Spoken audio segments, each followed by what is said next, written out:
We're huge fans, so we follow the Supercross series, we report on the Supercross series, and I think to get insight into the rider's psyche, the team setup, what's going on behind the scenes is critically important, because we can't convey that to our readers unless we're here. So I think for a UK publication, there's not a lot of people based in Europe that actually come out here. So we just got a big growing American readership, so we've got to cater to them, and it's also nice to bring a little bit of insight and show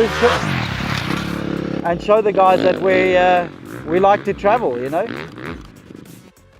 450 KTM is a lot different than the Yamaha 450.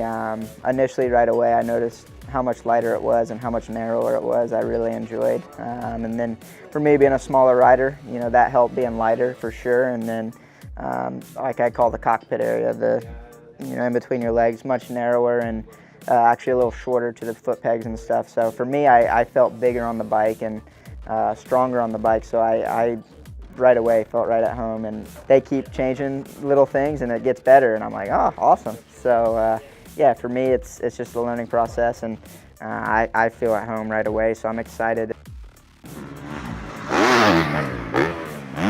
I love the noise. At Rust, we're about all facets of motorcycling, As road riders, as enduro riders, Supercross means as much to us as everything else does. We look, it's quite like the human story. We understand these guys have like a 10-year career. It's a super intense experience. So to try and relay what that's about is important. There's obviously who wins the race, but there's the stories behind. I started riding when I was 3.5, and then started racing when I was about 8 years old or so. And just ever since then, I've been racing with KTM and loving it. Yeah. And tell us, what does this whole motocross, supercross thing bring to you? Why do you do it? Obviously, the love of just racing and trying to be the best. It's a lot different than any kind of team sport. Supercross and motocross, it's all you, and if you're not doing good, there's going to be other guys that are on their A game. So it's just the game of that, and trying to be the best each day. It's very difficult to appreciate that at 19 you are quite a veteran in many people's eyes, if you like, having come from 8 to now.